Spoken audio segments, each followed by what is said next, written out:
Contented Media presents Dr. Bitcoin, the man who wasn't Satoshi Nakamoto, an original podcast series with Mark Hunter and Arthur Van Pelt.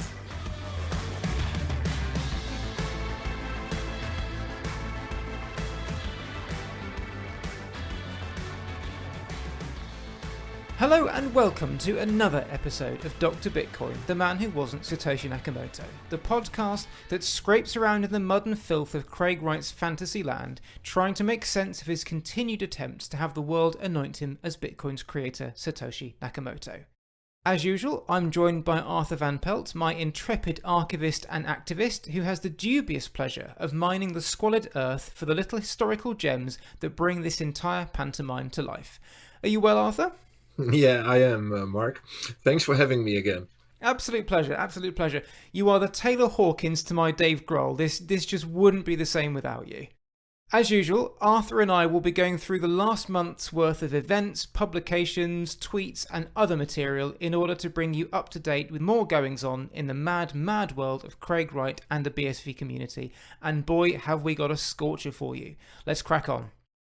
As those who follow either myself or Arthur on Twitter will know, we had a huge development in one of Craig Wright's legal cases this month, which came about 3 days before the recording of this podcast, when the script was pretty much done and dusted. We can't complain too much, however, because the result was well worth the lack of consideration shown by the judge in her timing, with Craig Wright losing his case against the Bitcoin, Bitcoin Cash ABC, now called eCash, and Bitcoin SV developers over the alleged pineapple hack that supposedly took place in February 2020. For the full background on this case, we recommend you check out episode 5 of this podcast series. Arthur, could you give us a very brief overview of this case and what was at stake if Craig Wright were to emerge victorious? In summary, Craig claims that multiple people broke into his house early 2020, as you said. Those people planted a pineapple Wi-Fi device and then used the device to steal the private keys from his home network of some 110,000 Bitcoin that Craig claims to own on 2 addresses, including the one fix address that was used in March 2011 to deposit 80,000 Bitcoin stolen from Mt. Gox. Those 2 addresses have never been split over the years, so they still include those forked tokens and knockoffs like BCH and BSV, as you just mentioned also. They also deleted several gigabytes of documents, mostly patents that Craig claimed he was writing. And after discovery of the theft, Craig made the brilliant move to delete all the backups that he had, and furthermore he claimed that his service provider ADT had data center outages and that they had lost his backups too. So he went to file a report with the police. He asked his counsel Ontje to send a letter to a few developers requesting their cooperation to get his Bitcoin back, and ultimately he sued them and several more when they didn't reply to his request. What Craig now wants is that these developers, about 3 handfuls of them, are going to write and implement code on their blockchains that will make it possible, one way or the other, to hand him those 110,000 stolen coins back. His claim is that developers are fiduciaries with responsibilities to those who have lost access to Bitcoin, and he thinks the developers have the centralized power to get this done, hence he is suing them. Yeah, that's right. It was Craig Wright's aim to prove that no blockchain is a completely decentralized entity by getting a court to order the developers to bend the rules to suit him, handily giving him back enough cryptocurrency to pay his debts to Calvin Ayre, and sticking it to Bitcoin at the same time. Those who have listened to our episode on this case will remember that Wright was talking about courts having the power to order coin moves in the wake of private key thefts months before he was the victim of a supposed private key theft that left him seeking a court order to move the coins. By the way, if at this stage you still think this is a coincidence, this probably isn't the podcast for you. Yeah. So with the potential for 4 blockchains to be compromised to satisfy the whims of a greedy chancer, not to mention the potential for billions of dollars worth of cryptocurrency to change hands via a landmark legal ruling, the stakes were very high indeed. It was gratifying then that the UK High Court dismissed Wright's case before it had even got to the trial stage, ruling that his argument had more holes than a TNT testing range. Arthur, before we go into the specifics of the ruling, can you summarise the verdict and its ramifications, please? Well, I found this judgment of Justice Falk pretty surprising. First, you have to know that 13 of the developers teamed up and started fighting back together, challenging Craig on the United Kingdom jurisdiction first. So I expected a ruling like, yeah, the UK is indeed the place to be, or the UK is not the place to be for this lawsuit. And then full stop.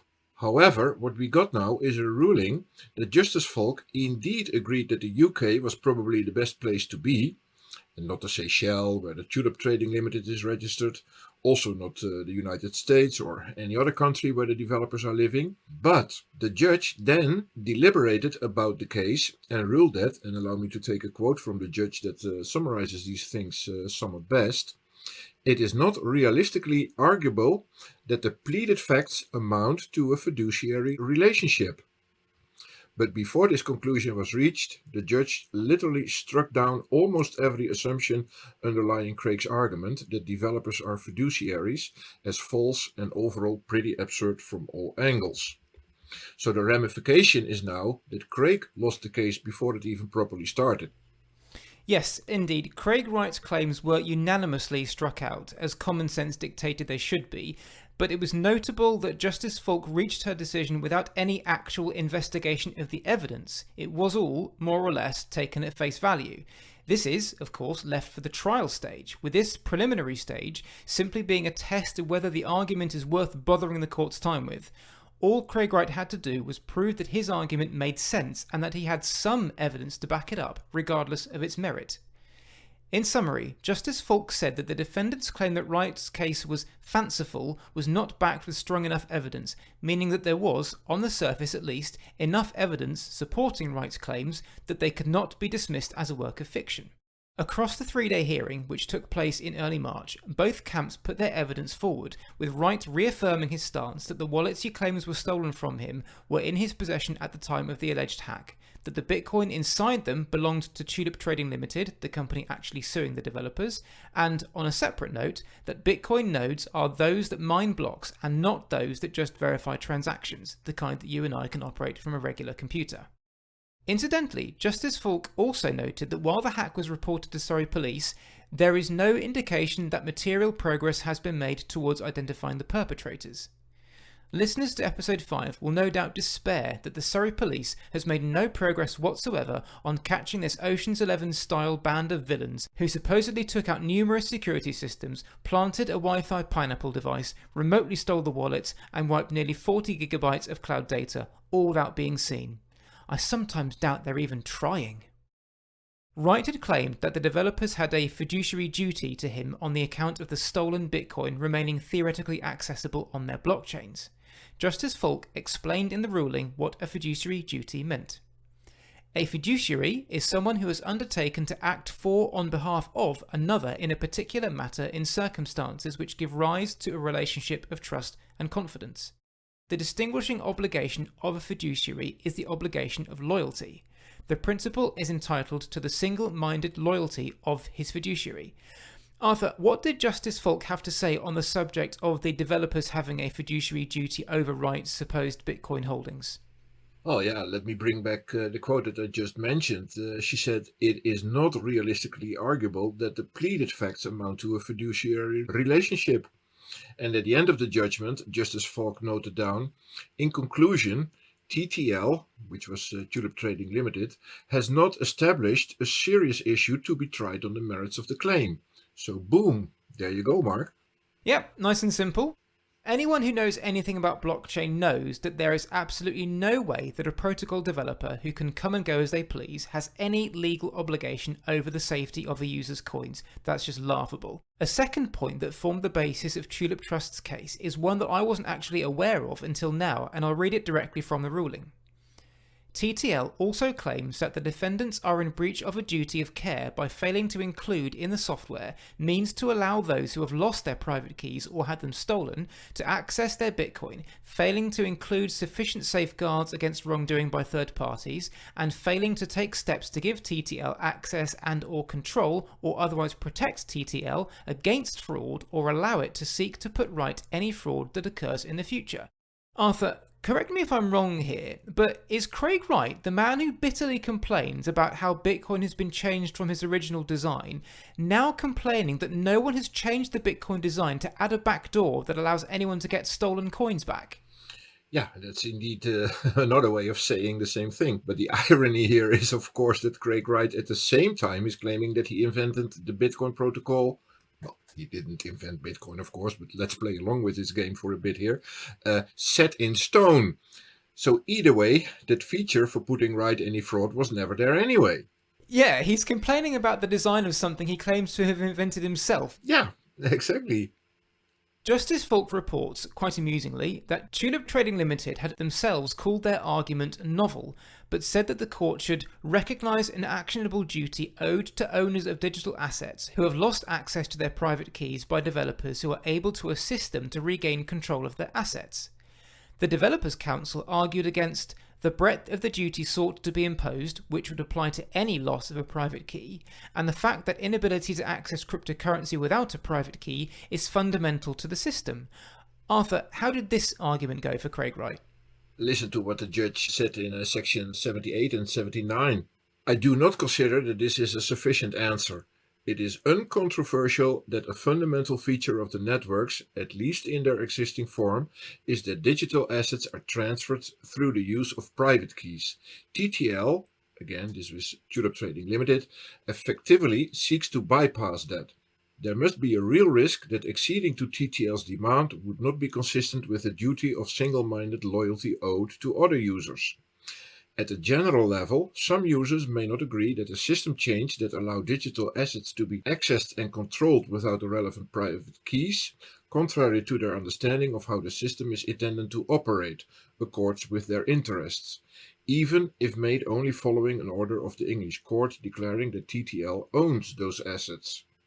The fact that the BSV network may be preparing to make a system change to accommodate loss of access to private keys does not mean that any such change, whether a general one or specific to TTL, can be imposed on others. I love the fact that the judge has spotted fairly quickly that Wright is trying to undermine the principles of the entire blockchain system purely for financial gain. He's not going to get away with bamboozling her, is he? Yeah, indeed. Together with Magistrate Judge Reinhardt in the Kleiman case, Justice Falk appears to be well informed about Bitcoin matters, combined with the good sense for Craig's false and fraudulent shenanigans. Tulip Trading Limited had also offered to pay for any software development needed to get Wright's coins back to him, something that the developers argued was actually problematic for Wright's argument. Justice Falk agreed, saying, "In reality, TTL's offer to pay underlines the weakness of its case. It does not fit with the claim that the defendants are currently in breach of duty, or that they will be if they do not contest TTL's claim to ownership." So far, so bad for Craig Wright. Next, Justice Falk turned to the subject of jurisdiction, noting that, on the basis of the available evidence, I would be prepared to conclude that TTL has the better of the arguments on residence, meaning that Wright's legal team had at least got the right country, something they didn't do with one of his cases against Roger Ver. The judge also agreed that any damage, were it to be ruled to have been suffered, would have been felt by Tulip Trading Limited in the UK, and that, based on the available evidence, it is hard to see that it could be said to sustain damage anywhere else. It's also important here to put to bed the notion that some will undoubtedly have that Craig Wright's claim to be Satoshi Nakamoto is at all relevant to the case, something that the developers put forward in their arguments. Justice Falk noted Wright's Satoshi claim, but dismissed its importance, saying that its relevance to issues in the case is highly debatable. All things considered, it's hardly a surprise to find that Justice Falk's conclusion was that although Wright had a jurisdictional basis through which to try the case, TTL has not established a serious issue to be tried on the merits of the claim. I think this backs up what we all thought from the outset, doesn't it, Arthur? Yeah, for sure, but it's always good to see that a judge in a court sees exactly the same. Yeah, indeed. Of course, the verdict brought plenty of reaction on both sides, with Arthur himself being the first to post about the ruling on Twitter, a tweet that was heavily retweeted by the defendants, who for obvious reasons chose not to comment on it. Ontier, Wright's legal firm, couldn't wait to tell everyone the good news that the matter does not rest here, blasting out the message in all caps like a teacher designing a poster for a school disco. Ontier said that it was disappointed the English court has granted the various defendants' applications, but added that we note that the judge did not reject TTL's factual case.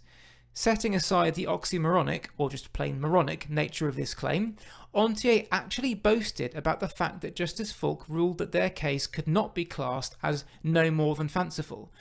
Arthur, this makes my brain itch.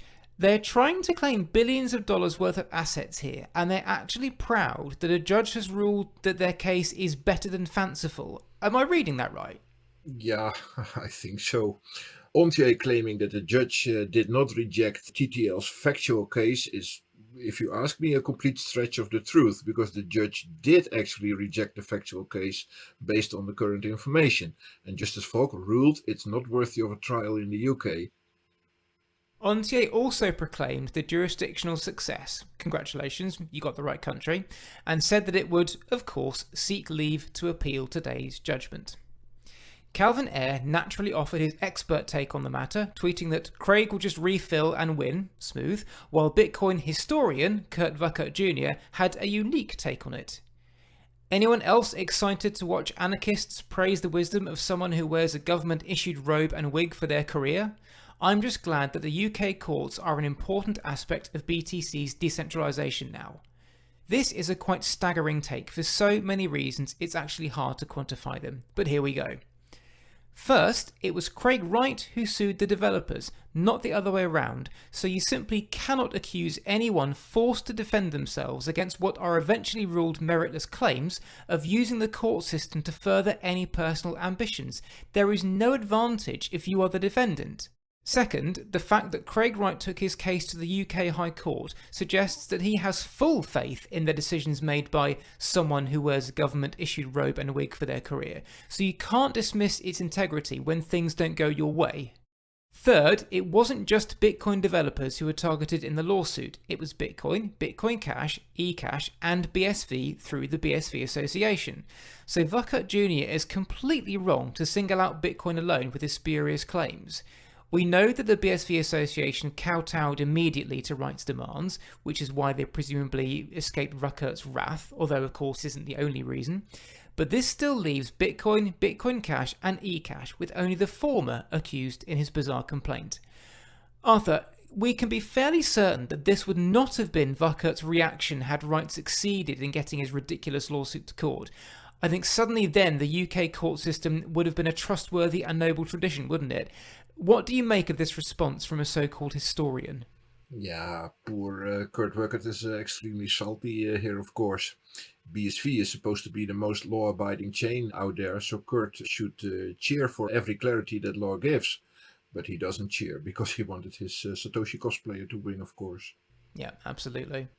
We don't know on what grounds Ontier will appeal and how long the process will take, but given that it's taken about 10 months to get to this point, it would be a surprise if we heard something before the end of this year. Still, round one goes to common sense.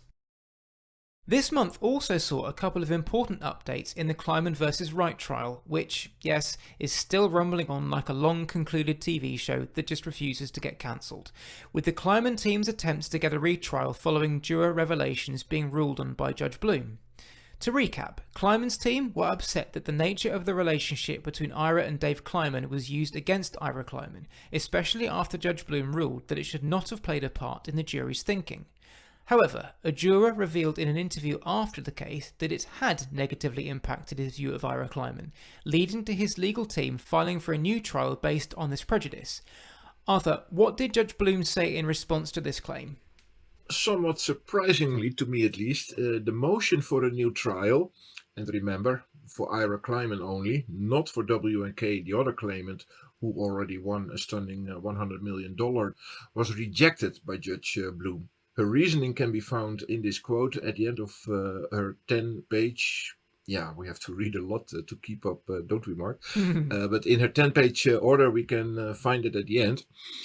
Here, defendant never urged the jury at any point during trial, let alone during closing argument, to decide the estate's claim on an improper basis, namely that the siblings were estranged, and Ira Kleiman was, therefore, undeserving.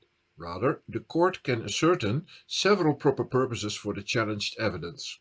This includes establishing the implausibility of the Thanksgiving Day 2009 conversation, relevant dates, and Ira Kleiman's personal knowledge of David Kleiman's finances. Moreover, the jury was properly instructed that their decision must be based on the actual evidence presented, and they must not be influenced by any sympathy or prejudice toward against any party. So basically, Judge Bloom is not taking Ira Kleiman's complaint very seriously, and I had expected more of it, to be fair. So where does this leave their attempt? Yeah, they can only appeal this decision, and that's exactly what the head of Ira's counsel, Val Friedman, announced that they are going to do. So, for now at least, there's no new trial, and this news, when it arrived, naturally stirred up tensions on Twitter, with the ruling posted by Kleiman court reporter Carolina Bellardo, who has already had run-ins with the BSV crowd when she factually reported information they didn't like. Both sides pitched in on the news that the retrial had been denied, with particular focus on the juror themselves. Amid the fervent accusations of fraud over Wright's evidence and the arguments against it, was a claim by one renowned BSV fanatic who said that the ruling proved that the whole case was built on nothing, and added that the juror was saying that they didn't even prove as much a shadow, never mind a preponderance. Bellardo replied to say, "Thank you for explaining to me what the juror I spoke to directly said."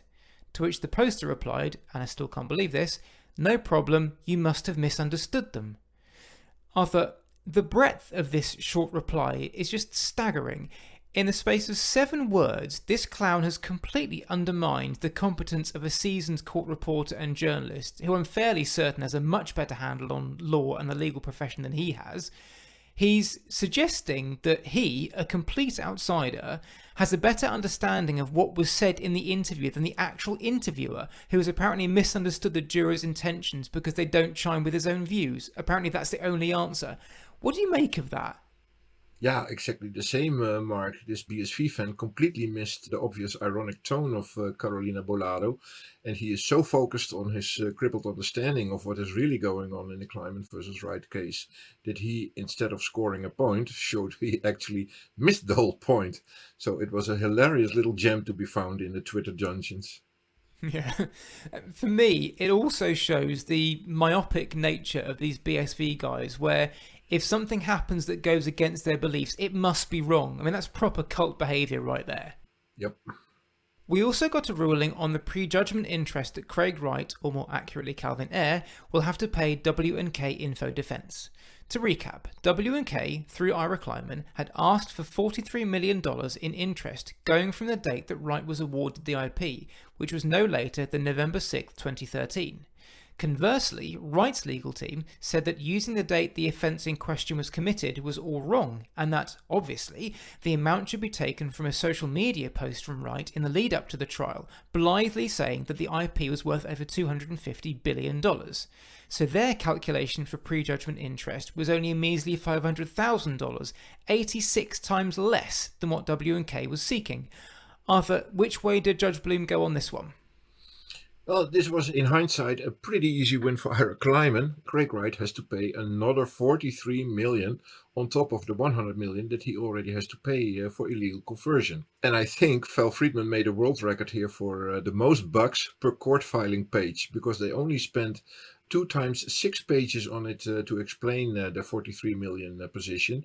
And boom, that's a $3.6 million win per page filed, awarded by the judge for the client. That's some expensive PDFs. Absolutely. We had some interesting takes on this ruling from the BSV community too. In particular, our man Kurt Wuckert Jr., who, as Twitter users may know, I made the mistake of engaging with on the subject. Our conversation started after Wuckert replied to someone mocking Wright's victory by saying it is actually, and our conversation went on like this. Me. How? Please, for the love of God, explain how a judge siding with your opposition and stiffing you for 86 times more than you wanted constitutes a win. I genuinely would like to know. Kurt, you wouldn't get it, and it's certainly not simple enough to explain in a tweet. Me. Try and explain why his lawyers asked for a lower payout, were rejected by a factor of 86 and still won. If that's a win, why did they appeal in the first place? Kurt. No, there's no point in debating with you CSW cultists. At this point, I spat out my cocoa, with him of all people calling anyone else, let alone me, a Craig Wright cultist. But anyway. Me. Okay, if you won't help, where can I go for an explanation? Kurt. You can look at the history of it from the future. Until then, you're peddling opinions stated as facts to an audience of obsessed cultists. If you were actually interested in the truth, you wouldn't have taken such a hard line on such a murky topic. Me. I have offered no opinion in this conversation. All I've done is ask for an explanation of how being told to hand over $43 million when you wanted to hand over $500,000 constitutes a win. That's it. Nothing more than that. And so far, no one has given me anything solid. Kurt. Well, your reputation precedes you, and I won't be so insulting as to tell you to look into the art of war or consider the implications of 5D chess. All that to say that overall victories are made up of strategic wins and losses. This was one of a number of conversations I had on the topic with BSV followers, and not one of them, not a single one, could offer me any concrete rationale why being made to pay 86 times more than you wanted constitutes a win. Calvin Ayre naturally threw some of his own coins into the nonsense fountain by saying that he was happy with the settlement because it was better than the $3 billion that Wright's team apparently offered Kleiman that had been rejected before the trial, probably because it included Tulip Trust Bitcoin that only Calvin Ayre seems to think exists. Ayre also chimed in on the subject of why Wright hasn't paid a penny to W&K, saying, Craig does not need to pay until ownership of W&K is validated, and this is going to a trial now, and Ira will be found guilty of fraud, Vel likely involved. Now, I've checked with someone who knows about these things, and the suggestion that Wright doesn't have to pay because the ownership of W&K is being contested is utter rubbish.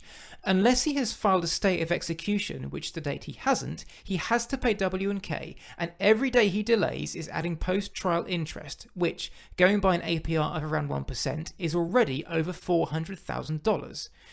As to whether Ira will be found guilty of fraud, only a court can possibly decide, while the accusation that Vel likely involved refers to Ira Kleiman's lawyer, Vel Friedman, who Ayre seems to be claiming is also complicit in some kind of fraud without any evidence whatsoever. Ayre's comments also take us to Vel Friedman's interview with CoinDesk after the ruling, where he stated that since Wright has not filed for an appeal, nor bonded that amount, enforcement begins right away, and since he's failed to make a single payment on it, we'll begin enforcement. Now, this might sound simple, but it's not.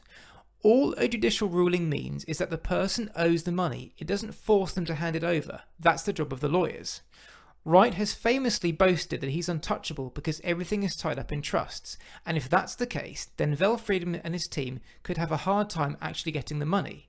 If Calvin Ayre doesn't pony up, then Friedman's team are going to have to identify certain assets of Wright's that he could liquidate in order to pay the money. This is sometimes done up front if there's a risk of a client not being able to pay, as we saw with the pineapple hack case last month, but sadly this wasn't done with the Kleiman trial. Of course, Wright's regular assets, such as his house and vehicles, aren't going to cut it, so Friedman is going to have to do some digital digging to see if he can track down Wright's money, if there's any left. Then it will be a case of getting his hands on it. Arthur, I just hope Wright's holdings don't need any bonded couriers to unlock them. What's your take on Wright's ability to pay this fee? Well, to me it's pretty simple. Craig Wright was virtually bankrupt halfway 2015 when ATO started to request paybacks of tax refunds, and the ATO also put hefty fines on top of them, as Craig was showing intentional disregard of a taxation law on numerous accounts. He was then bailed out by Calvin Ayre and friends for millions in the months after. Since 2015, Craig is on the payroll of N-Chain for a nice salary of a few $100,000 per year, as far as we know, but otherwise he didn't earn anything. We even know he can't afford paying for his lawsuits and receives loans from Calvin Ayre to keep him afloat in the courtrooms. So is Craig Wright able to pay $143 million? Not in the slightest, if you ask me. What's also interesting is that Friedman is seeking enforcement while he's also seeking a new trial. So what happens to the payment enforcement if Judge Bloom eventually does allow a new trial? We should not forget the $143 million has to be paid to plaintiff W&K and not to Ira Kleiman directly. Ira Kleiman is the other plaintiff in this lawsuit. So W&K is enforcing payment, while Ira Kleiman is appealing Bloom's decision to not have a new trial. So those are two different trajectories. Of course, the reason why Craig Wright hasn't handed over a cent of this is because he's of the belief that W&K Info Defence, the company that will be receiving the money if it ever eventually comes, is owned not by Ira Kleiman, but at least in part by his then wife Lynn Wright. This dispute is subject to a court case that's on hold while Kleiman versus Wright wraps up, but Arthur, there's certainly enough in this case to get our teeth into at the right time, isn't there? Yeah, for sure. The W&K soap opera continues in the Circuit Court of Palm Beach County, where Ramona Ang, who is Craig's wife, is suing Ira Kleiman on behalf of the, I always say non-existent Tulip Trust. We just learned that in another desperate attempt to avoid paying $143 million to W&K, they amended their case against Ira Kleiman to add W&K and Craig's ex-wife Lynn as nominal defendants. This case is based on the premise of Craig Wright and his sock puppets that Ira Kleiman is illegally pretending to be the only owner of W&K, but that in fact Tulip Trust and Lynn Wright are also, for 1/3 each, owners. All nonsense, of course. It has been determined already in the Kleiman versus Wright case that Dave Kleiman was the founding member and 100% owner of W&K in 2011. It was also determined that the 2014 reinstatement by Uyen Win was simply another Craig Wright fraud, and the reinstatement of Ira Kleiman in 2018 is legit. All other attempts to change this course of history is simply Craig Wright fraud, supported by forgeries. The Kleiman case may be in its death throes, but another gargantuan lawsuit may be on the cards in the near future, as we learned this month. As a prelude to this, however, let's enjoy another gem from our man Kurt Wuckert Jr., who put out a simply incredible tweet this month when discussing the Kleiman case. Arthur, what did he say about Wright's lawsuits? Yeah, that was one fine scammer Kurt tweet indeed. Let me read it for you. Craig didn't reveal himself, Kurt says. He was doxxed. He also didn't take people to court. He has responded to several massive lawsuits and public ridicule by deciding to take specific rebel-rousers and usurpers to court. At least get the story straight. Incredible. Let's unpack that a little more. Firstly, Craig didn't reveal himself. In February 2014, Wright stated on 3 occasions, twice in emails and once in an interview with the ATO, that he was Satoshi Nakamoto, with one of these emails being to the father of Ira and Dave Kleiman to tell him that your son Dave and I are 2 of the 3 people behind Bitcoin. Next, the claim that he was doxxed by someone else. This is covered in great detail in Series 1, Episode 2 of this series. But in short, the means, motive and opportunity behind the Wired and Gizmodo leaks rests solely with Craig Wright, given that just a few weeks prior to the leaks he had signed a £1 million deal that included a stipulation that he be recognised as Satoshi Nakamoto. Next, the claim that he also doesn't take people to court. Arthur, all these non sequiturs just give me a headache. I'll let you take this one. Yeah. This is, as usual, total nonsense from our BSV friend Kurt Wuckert again. Of course, it started with Ira Kleiman suing Craig Wright in 2018 after being bamboozled and kept on a leash with empty promises for 4 years, which started smelling like fraud and which must have been a very frustrating period for Ira Kleiman. So Craig Wright simply deserved to be sued at that point. But other than COPA suing Craig for not having copyright on the Bitcoin white paper, and this is a lawsuit that was actually ignited only after Craig's counsel threatened to sue several of COPA's member firms for hosting the Bitcoin white paper, and Hodlnod, a private individual from Norway who is counter-suing Craig Wright from Norway as a strategy against Craig his UK libel case, all other legal threats and lawsuits have been started by Craig Wright. Allow me to summarize quickly. Roger Ver, twice in the UK and on Antigua.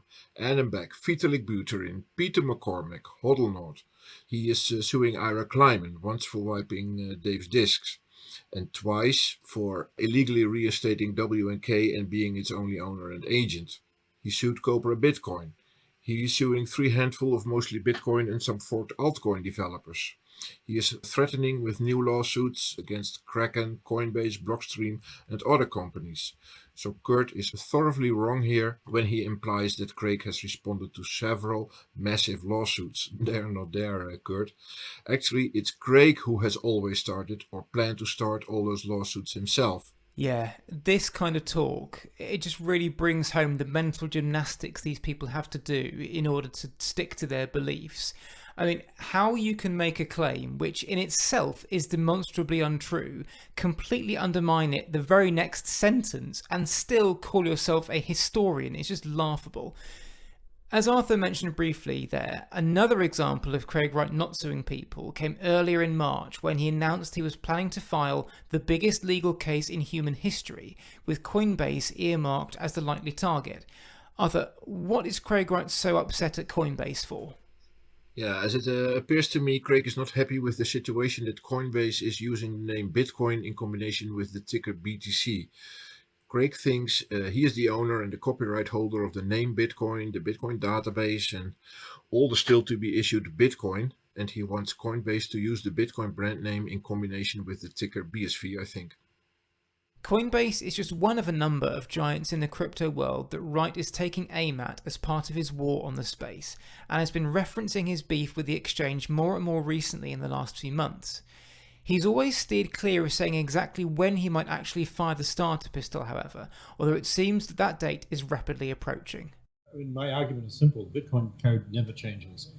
They're passing off. So you'll see that later in this year. Oh, yeah. Been a long time coming, but it takes a long time to get to this point. And I'll give you a little hint. It's probably going to be the biggest legal case in human history globally. Bigger than the one you just won? Oh, that's small in comparison.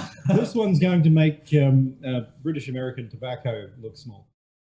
As far back as July last year, Wright was warning his Slack followers that "I hope you don't have Coinbase shares" and promising to take the company down.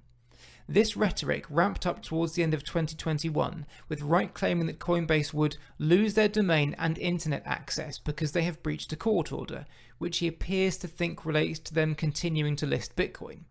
Incidentally, he graciously said in November last year that he would allow Bitcoin to be called Bitcoin Digital Gold Edition once he was victorious.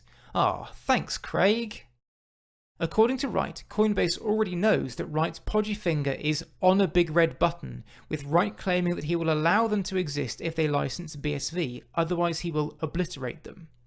Another reason Wright hates Coinbase in particular is because he classes them as being partially involved in the supposed hijacking of Bitcoin in its early years, with the exchange backed by the same cartel he says threw him out and intentionally crippled the Bitcoin network so people were forced to use its products, like Coinbase. Arthur, how on earth is Coinbase going to escape the wrath that is Craig Wright and his big red button of doom? Yeah, this is nothing more or less as kicking the Satoshi can further down the road. Craig needs to entertain Calvin Ayre and of course his little group of followers.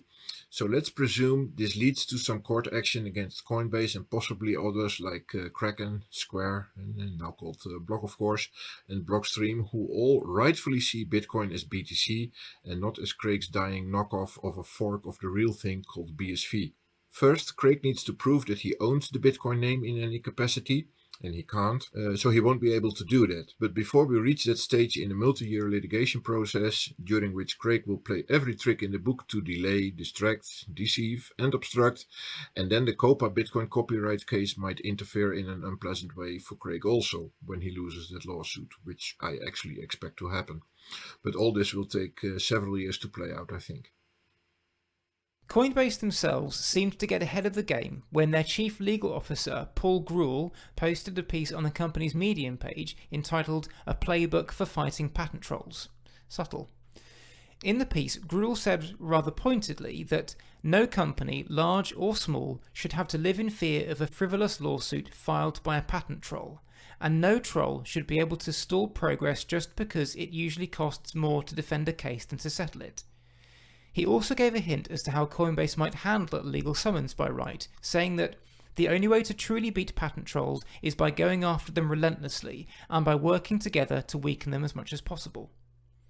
Let's not forget that Coinbase is one of COPA's founder members that is currently taking on Craig Wright in the British courts, so it's already seemingly taken care of that side of things. And indeed, Gruel's piece referenced COPA and called on smaller crypto organisations to join and protect themselves from patent trolls in the future.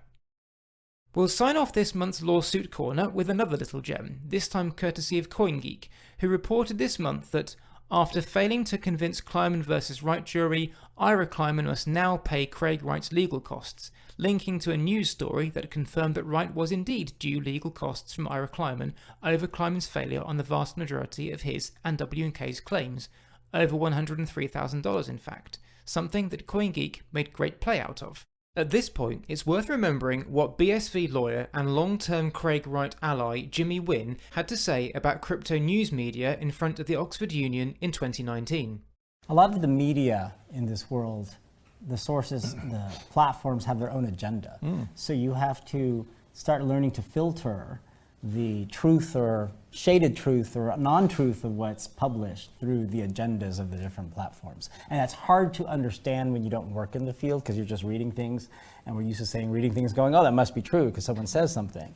But, you know, I come from America, so I've got a president who always claims about fake news all the time. So I know, you look at things and it's just because it's printed doesn't necessarily mean it's true or not. And I think that's the hardest thing for people not working in the space to start to understand, because some news site says it's true, therefore it must be true, when all of the crypto sites most of them have some agenda one way or the other.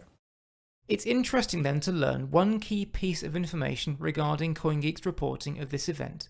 They forgot to mention that Ira Kleiman was awarded costs from Craig Wright as well, over $97,000 in fact, leaving Wright's legal team to pocket a mighty $5,000 from the exercise. Hardly the stuff of headlines. Those who remembered Craig Wright's expletive-ridden rants last month might remember that this little nugget was part of it. If you call it crypto, you are my enemy. You go on a podcast, get the fuck away from me. You write for crypto, you are the enemy. If you have crypto in any website, any post, you will find I am your enemy. No excuse, no exception. No excuse, no exceptions. It was interesting then that on March the 3rd, who should appear on a YouTube interview with a company that says on its website that it actively scouts and reviews the most promising and trending crypto blockchain projects than Craig Wright. Wright was interviewed by someone from Labs, a company that calls itself a cryptocurrency incubator, which, and this is hilarious, says it invests in the top 1% of crypto projects. However, anyone who has seen its portfolio page can't marry this claim with the evidence. Given that the unnamed interviewer introduced Wright as Satoshi Nakamoto, it's clear why Wright accepted the interview offer, an interview that ran along the usual lines of BSV being the only blockchain that could scale, alongside other discourses from Wright about the metaverse, which the host seemed to imply Wright invented, and the future of blockchain.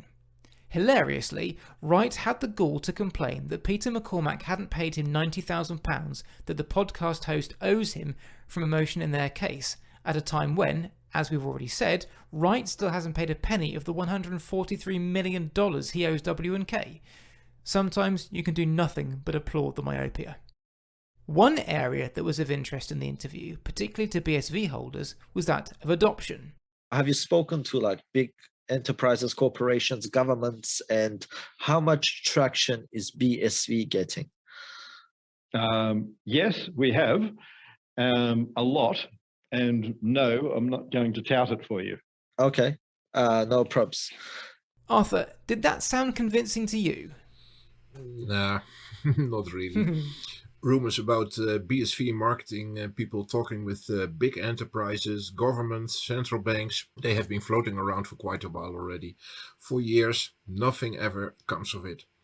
It's telling that Craig is not mentioning names here. And as we know for many years also, Craig hardly lives up to his promises and predictions, and knowing the ugly reputation of BSV, I would again call bluff here.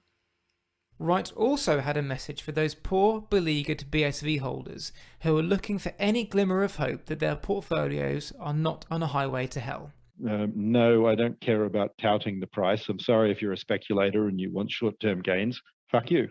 So there we are. If you're interested in making money from BSV, that's what the big man thinks of you. Mind you, if you're still holding after 3.5 years, then this attitude will make absolute sense. Although, Arthur, Calvin Ayre says that the only reason the BSV price is down so much is because of market manipulation on exchanges. He couldn't possibly be lying, could he? If you ask me, there's hardly any willful marketing manipulation with the BSV price to keep it down. The only thing that might have happened is wash trading on some exchanges, but otherwise shorters have been making a killing for years with BSV. Mainly because BSV doesn't live up to the many promises of BSV leadership and subsequent expectations of the market when they see them fail time and again. Every time Calvin announced that new customers would start using the BSV blockchain, it turned out to be nothing burgers like Airdata and Tuvalu, or short-lived hypes like crypto fights. At the exchange delistings because of Craig's legal adventures over the years and the massively successful double spend attacks in the summer of 2021, with damages in the millions for parties involved, at some point the markets are done with it. Wright also dismissed the capabilities and functionality of other blockchains, most notably Hedera Hashgraph, having this to say about their multiple alleged partnerships. No one in the real world uses Hashgraph. So what someone has done is, we've got a pilot program. We're going to run out this pilot and we're going to sell it to pump the coin. At this point, let's take ourselves back to December 2019, when Craig Wright was given a month for the mysterious bonded courier to arrive with the keys to his Tulip Trust coins, after failing to arrive the first time round 4.5 years earlier. Just like magic, in January 2020, the mysterious bonded courier arrived from the shadows, as Judge Bloom put it, leading to BSV pumping 156% in 48 hours, only for the whole thing to be revealed to be a complete scam, using a list of addresses that had already been debunked as belonging to other people.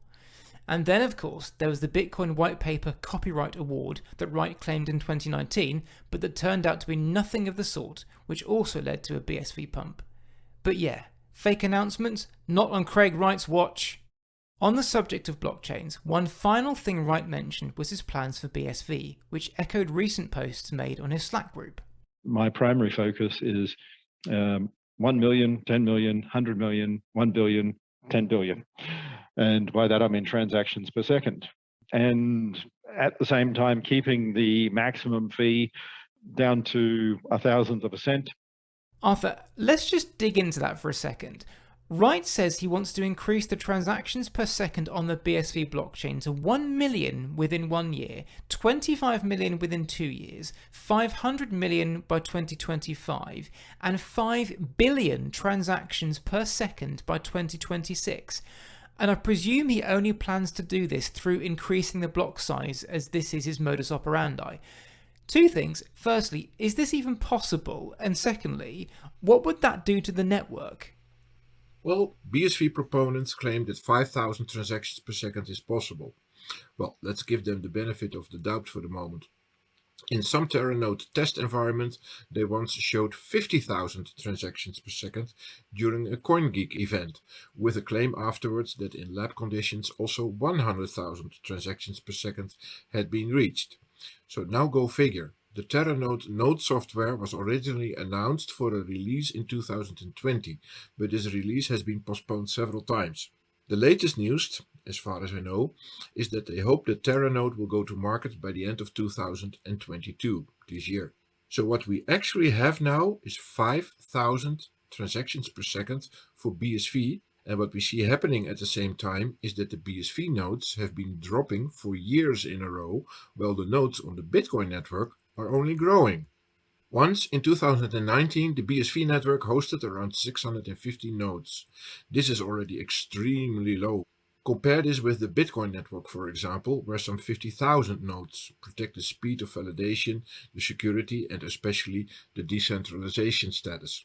Those 650 BSV nodes have been tanking to less than 20 in recent days. Less than 20!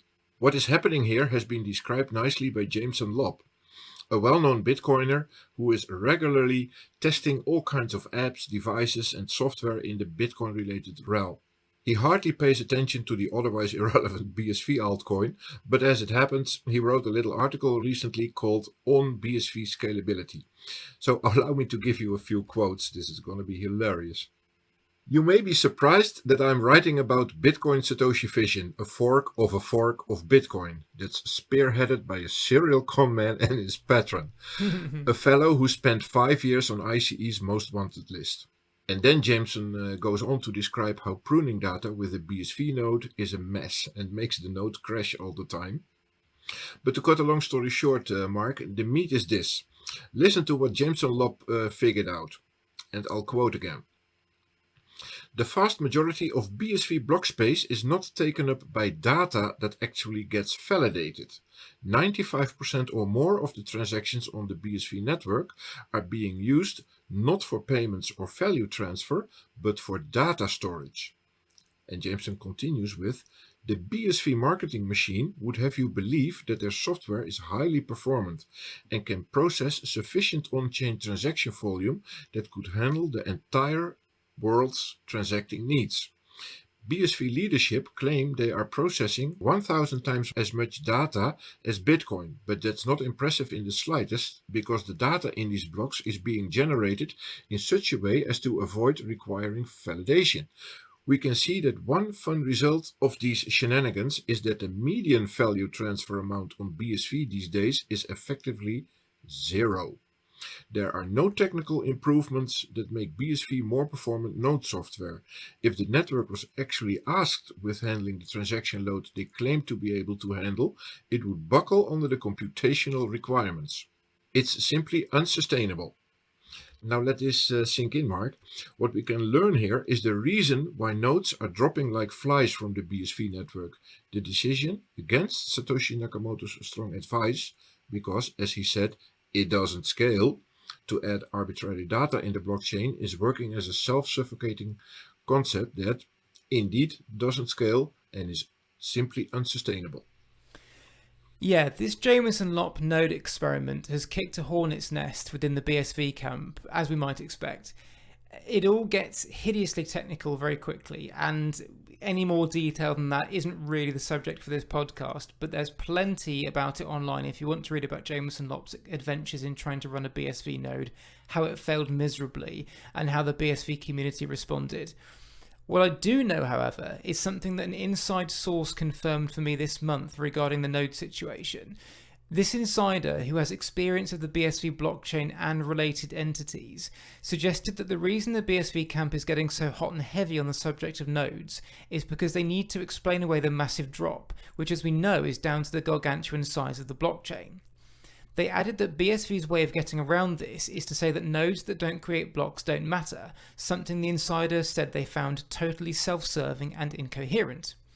They also said that BSV's plans to have miners not just validate transactions but also provide node infrastructure is entirely centralized and defeats the point of having a blockchain, saying that a mainstream web service provider could do the job better. Arthur, this insider also mentioned that it's not even possible to differentiate between a mining node and a non-mining node anymore anyway, due to the fact that the mining API was removed from the protocol around 2011, when mining directly through the Bitcoin Core client became impossible. Is there a way to tell the difference between a mining node and a non-mining node these days? Well, no, there isn't as far as I know. And it's not important anyway, because it's about hosting the full blockchain. The type of node we are discussing here only hosts the full blockchain. BSV only wants miners to do that, to host a full blockchain, while BTC is still following, oh irony, Satoshi Nakamoto's vision, where small devices, as Satoshi mentioned on the Bitcoin forum, and businesses who receive regular payments and want to verify them quickly and securely themselves with full nodes without the burden to also host costly mining equipment, as is described in the Bitcoin white paper, can also host the full blockchain. Regarding Wright's astronomical transaction numbers, the BSV insider I spoke to also confirmed that they are utter horseshit. They confirmed that there is no way to engineer such gargantuan numbers through block size increases alone, for reasons that are self-evident and which we've already discussed. If the block size continues to expand, so does the demand on the nodes, including the miners, and if those nodes fail, then the blockchain has basically had it. Craig Wright himself pitched into the node debate with a few tweets a week or so after the report was released, calling Lopp's arguments that BSV has failed in its scaling attempt vitriolic and fallacious. He also reminded readers of a prophecy he made in 2008, where he predicted that Bitcoin ends in data centers and that alternatives to on-chain scaling have nothing to do with Bitcoin. Our hero then added that Bitcoin nodes are commercial systems designed for miners and businesses. My white paper defines needs, presumably nodes, in section 5. Nodes create blocks. No block creation and you don't have a node.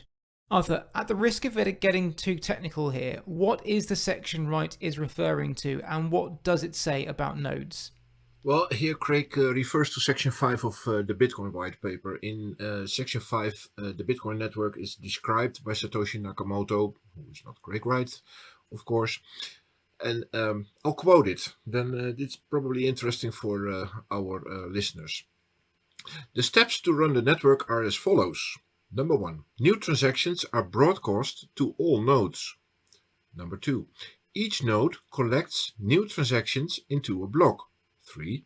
Each node works on finding a difficult proof of work for its block. 4. When a node finds a proof of work, it broadcasts the block to all nodes. 5. Nodes accept the block only if all transactions in it are valid and are not already spent. 6.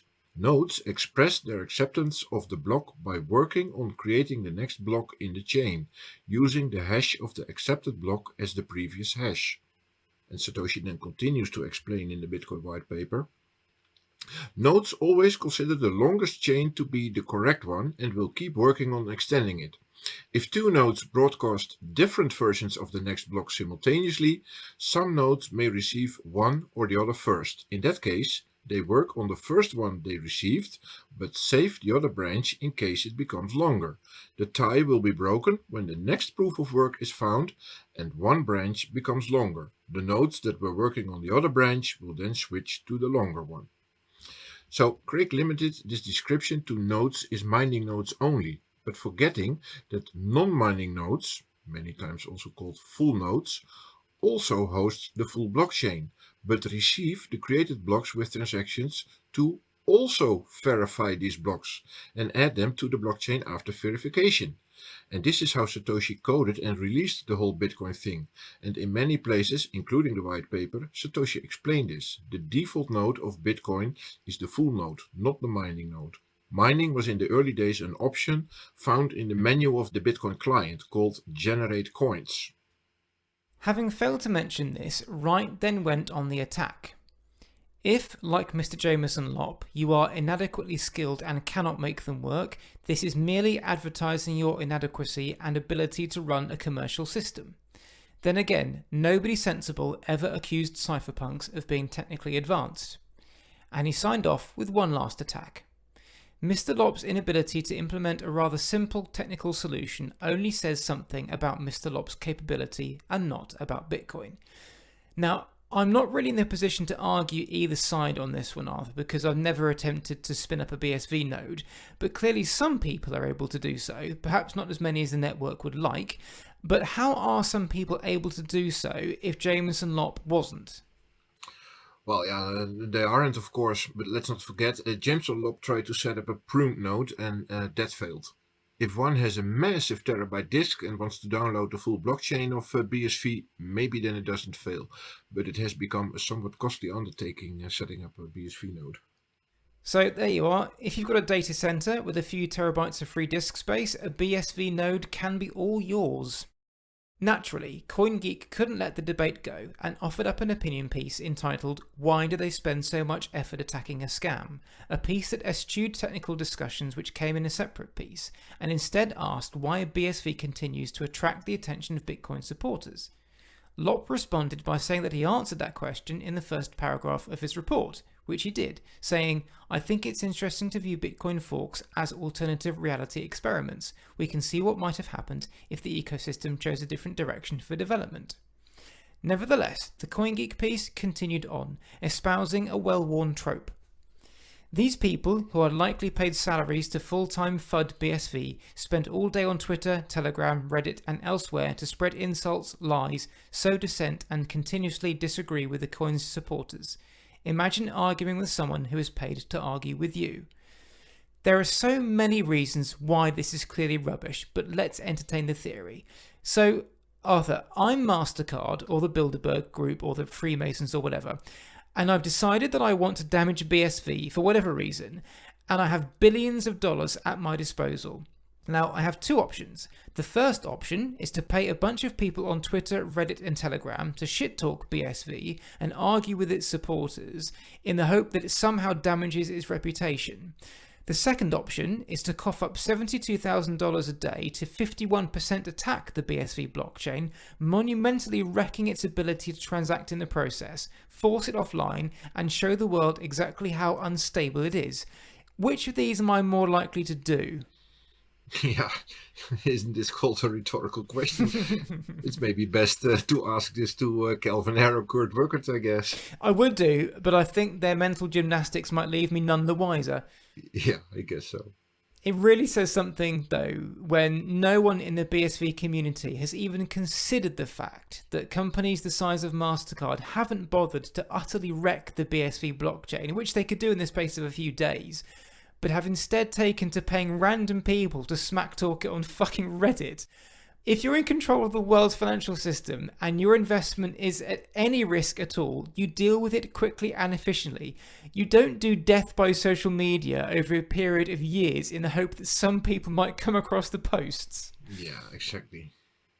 There is, of course, no evidence whatsoever that some of the most powerful companies in the world are paying Arthur, me, Jameson Lopp, Peter McCormack, and a host of others to mock BSV into oblivion, whereas there is plenty of evidence that Calvin Ayre has resorted to employing writers who only write positive things about BSV and leave out or twist anything negative, that BSV supporters will swallow any conspiracy theory going without extending that logic past that point, and that the BSV Association hires and presumably pays a bunch of BSV ambassadors to promote the project at the cost of Bitcoin and other blockchains, as well as paying their famous Bitcoin historian Kurt Wuckert Jr.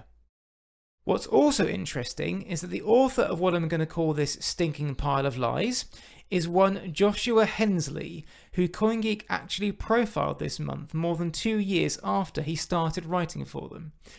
According to CoinGeek, Hensley left a 6-figure job to write for Calvin Ayre's rag on a contractual basis, and they really do themselves no favours with regards to their employment prospects and Hensley's dating prospects in the profile piece. Hensley acknowledges that it was difficult to transition from making lots of money in a stable job to having basically no income.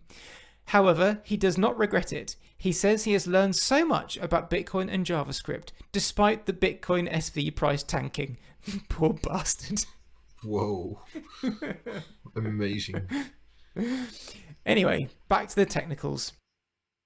Wright addressed the subject of mining fees this month in his BSV Slack group, telling his acolytes that BTC mining income at peak was 320,000 USD.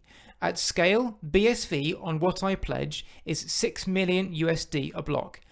Arthur, can you please break down what he means by that, and again, how feasible it is? Well, what Craig Wright means here is that on average, every 10 minutes a block is created with a block subsidy of 6.25 Bitcoin. These numbers are the same for the BSV fork. So the miner, or the mining pool in almost all cases, that won the block will receive 6.2 times, say, currently we are around $47,000 at current market value, which makes for a little over $275,000. Now add, say, $2,500 in transaction fees per block, and that's how you get to, say, close to $300,000. Now compare this with BSV, 6.25 times $100 at current BSV token price, plus hardly any transaction fees. No fees comes at the price, pun intended.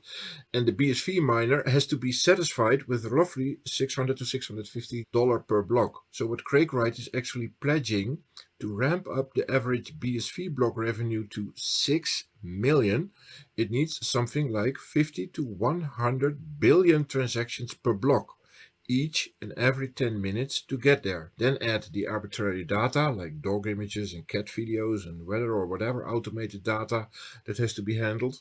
The result is that throughput, data storage specifications, validation times for the remaining BSV nodes will go through the roof. No Moore's law is ever capable of catching up with this train wreck that will come to a grinding halt at some point. On the subject of the BSV blockchain, I read an interesting thread on CryptoFight, which is the BSV project that accounts for a vast majority of the daily transactions on the BSV blockchain, a project that Calvin Ayre has himself contributed tens of millions of dollars to.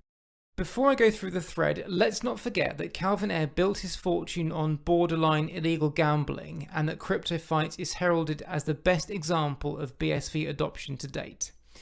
The tweet that started the conversation was from someone who wanted to know which services BSV is actually being used for, with the poster doubting that anyone was actually holding the token for financial gains.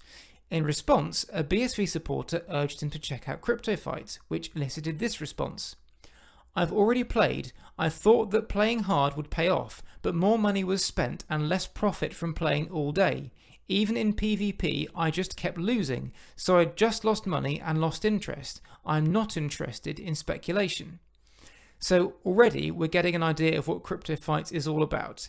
The poster added in a later tweet that the income was too low for the time spent playing and the match was an unfair dice gamble, which is quite appropriate, before the BSV supporter who recommended CryptoFight made something of a startling admission.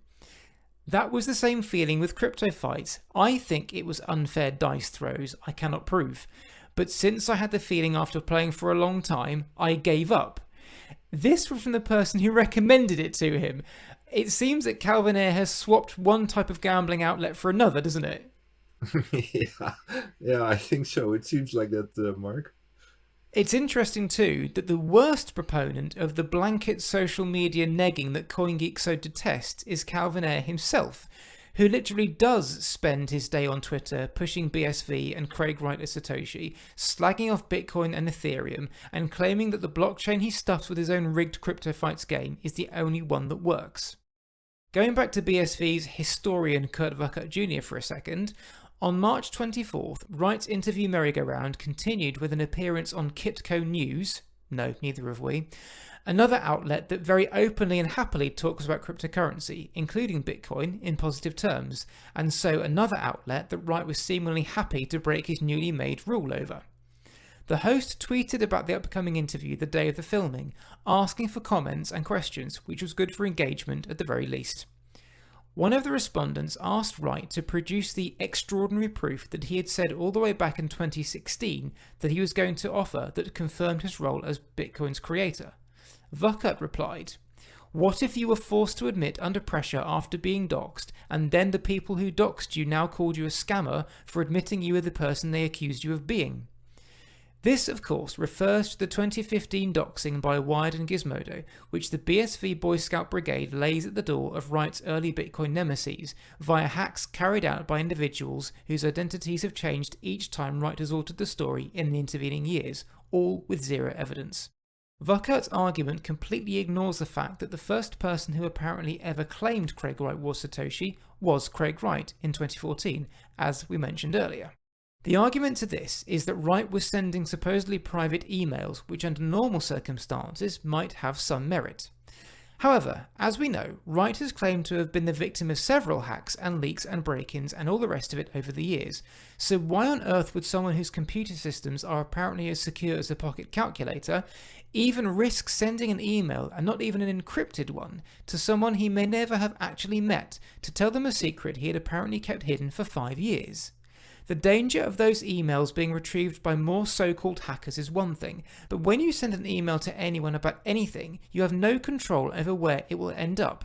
And indeed, the email to Louis Kleiman ended up costing Wright $143 million 7.5 years later. I don't know about you, Arthur, but if I've got a secret I don't want anyone to know, and I think I've been the victim of a very serious hack recently, I don't send an unencrypted email to someone I've never met telling them the very secret and hoping it never gets out. Yep, that's a pretty fair analysis. It's just another example of the crazy BSV attitude as far as I'm concerned. Yep. Well, that just about wraps things up for this episode of Dr. Bitcoin, the man who wasn't Satoshi Nakamoto. Next month's episode will feature highlights from an exclusive interview with Hodlnaut that I've been trying to crowbar in for weeks now, which is very exciting.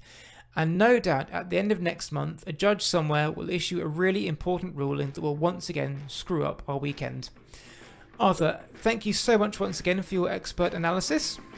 Happy to be here as always, Mark. See you next time. Yep, see you next month. Thank you for listening to this episode of Dr. Bitcoin, the man who wasn't Satoshi Nakamoto. If you enjoyed what you heard, we'd love it if you could rate and even review us on your podcast app of choice to help us spread the word. Make sure you subscribe to the podcast too in order to get the episodes the moment they drop. Don't forget to follow us on Twitter at DrBitcoinPod, that's at DrBitcoinPod, and you can also email us at drbitcoinpod@gmail.com, that's at drbitcoinpod@gmail.com. Thanks for listening, and we'll see you again soon. You've been listening to Dr. Bitcoin, the man who wasn't Satoshi Nakamoto. Written by Mark Hunter, with additional material by Arthur Van Pelt. Editing and production by Mark Hunter. This has been a Contented Media production.